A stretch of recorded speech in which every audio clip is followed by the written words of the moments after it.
الله أكبر.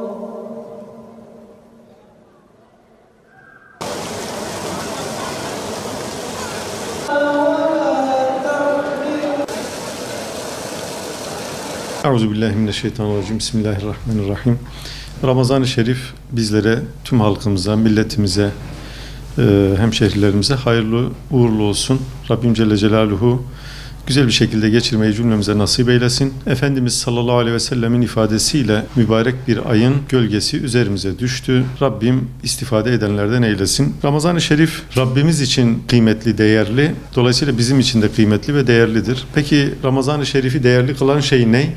Niçin değerli? Kur'an-ı Kerim'in ifadesiyle "Şehru Ramazanellezî unzile fîhil Kur'an." Ramazan ayı öyle bir aydır ki onda Kur'an-ı Kerim nazil olmuştur. Dolayısıyla Ramazan-ı Şerif'i kıymetli yapan, Ramazan-ı Şerif'i değerli yapan Kur'an-ı Kerim'in o ayda indirilmiş olması. Rabbimiz böyle ifade ediyor. Yine Kadir Gecesi'ni kıymetli yapan, değerli yapan Kur'an-ı Kerim'in o gecede indirilmiş olması. Dolayısıyla Rabbimiz bize bir anlamda Kur'an-ı Kerim'i örnek göstererek dikkat çekiyor. Ramazan'ı kıymetli yapan, ondaki ibadetleri değerli yapan, mevsimi değerli yapan şey Kur'an-ı Kerim. Odak noktası Kur'an-ı Kerim. O nedenle Ramazan-ı Şerif Kur'an ayı diyoruz. Rabbimizin rahmetinin üzerimize yağdığı bir ay diye ifade ediyoruz. Efendimiz sallallahu aleyhi ve sellem hadis-i şerifinde ifade ediyor. Bir anlamda Ramazan-ı Şerif'in gündüzünü ve gecesini güzel bir şekilde idrak edenlere vurgu yaparak kim Ramazan-ı Şerif'i inanarak sevabını sadece Allah'tan bekleyerek tutarsa ve bir de kim Ramazan-ı Şerif'in gecelerini ihya ederse, namaz ibadetiyle olsun, teheccüdle olsun, teravihle olsun ihya ederse غُفِرَ لَهُ مَا تَقَدَّمَ مِنْ ذَنْبِهِ geçmiş bütün günahları bağışlanır diye Efendimiz sallallahu aleyhi ve sellem bizlere müjde veriyor. Sadece bu değil, Ramazan-ı Şerif'te yapılan her iyilik, her hasenat kat kat fazlasıyla sevap görüyor. Oruç zaten bunun için en önde gelen ibadetlerden birisi. Peygamber Efendimiz sallallahu aleyhi ve sellem yine Ramazan-ı Şerif'e mahsus olarak buyuruyor ki kim Ramazan-ı Şerif'te bir nafile ibadet işlerse sair zamanda bir farz ibadet işlemiş gibi kendisine sevap yazılır. Ve yine kim bir Ramazan-ı Şerif'te bir farz ibadet işlerse sair zamanda 70 farz kadar kendisine sevap ihsan edilir. O nedenle Ramazan-ı Şerif bizim için farklı bir mevsim, farklı bir ay. Zekatını verenler hep Ramazan-ı Şerif'e göre hesap ederek verirler ki 70 kat sevap alabilsinler diye. Düşünün, 1 TL'lik bir sadakada bulunduğunuz zaman 70 TL defterinize hasenat olarak yazılacak. Belki daha fazla yazılacak. Şüphesiz Cenab-ı Allah onu niyetlerimize göre, ihlasımıza göre değerlendirecek ve o nedenle Ramazan bütün Müslümanlar için her yönüyle bereketli bir ay. Efendimiz sallallahu aleyhi ve sellem buyuruyor ki Ramazan-ı Şerif girdiği zaman cennet kapıları açılır, cehennem kapıları kapatılır ve şeytanlar zincire vurulur. Cennetin kapılarının açılması demek Rabbimizin sonsuz rahmet kapılarının açılması demek. Yoksa bu dünyadayken henüz biz cenneti veya cehennemi görmüş değiliz.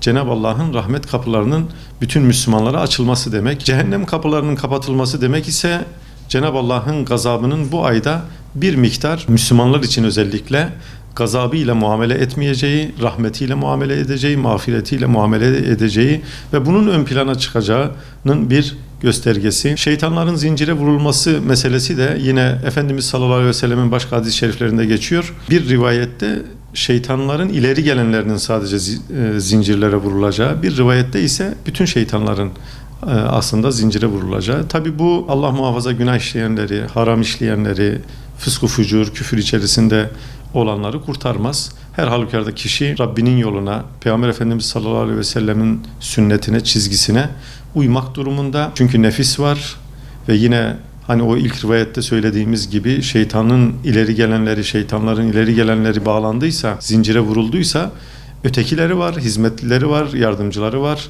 Dolayısıyla mümin yine imtihanı devam ediyor ama bu ayı en güzel şekilde değerlendirdiği takdirde de Cenab-ı Allah'ın rahmetini, mağfiretini en güzel şekilde hissedecektir. Ve böyle gecesiyle, gündüzüyle, orucuyla, teravihiyle, sadakasıyla, fitresiyle, zekatıyla böyle bereketli bir ayda mağfiret olunmadan, bağışlanmadan bayrama varmak gerçekten üzücü olur. Zarar etmek anlamına gelir. Çünkü Peygamber Efendimiz sallallahu aleyhi ve sellem veil olsun o kimseye ki burnu yerde sürüsün. O kimse ki Ramazan-ı Şerif'e yetişir ama bayrama mağfiret olunmadan ulaşır. Onun burnu yerde sürüsün. Böyle bir fırsatı nasıl kaçırır, böyle bir fırsattan nasıl istifade edemez manasında bizlere uyarıda bulunuyor. O nedenle Ramazan-ı Şerif'i manevi dünyamızda hem de maddi olarak en güzel şekilde idrak etme noktasında azami gayret sarf etmemiz lazım. Bu fırsatı, bu bereketi kaçırmamamız lazım. Geçen yıl bu vakitler aramızda olup da şimdi aramızda olmayan birçok kardeşimiz var. Bir sonraki Ramazan-ı Şerif'e de ulaşıp ulaşmayacağımız, kavuşup kavuşmayacağımız gerçekten bizim için belirsiz. Kimin ne zaman nerede ruhunu teslim edeceği, emaneti teslim edeceği Allah'ın bileceği bir şey. O nedenle bizler elimize fırsat geçmişken Ramazan-ı Şerif'i en güzel şekilde idrak edip Rabbimizin sonsuz rahmetinden bu ayda bizlere inam ihsan ettiği hem maddi hem manevi bereketinden istifade etmemiz güzel olur. Rabbim Celle Celaluhu Ramazan-ı Şerifimizi hayırlı, bereketli eylesin.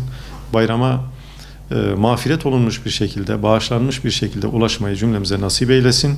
Bu Ramazan-ı Şerif hürmetine darlıkta, yoklukta, zulüm altında olan mümin kardeşlerimize de çifte bayram nasip eylesin. Hem zulümden hem yokluktan kurtuluş hem de bayramı idrak etme sevinci nasip eylesin. Allah razı olsun.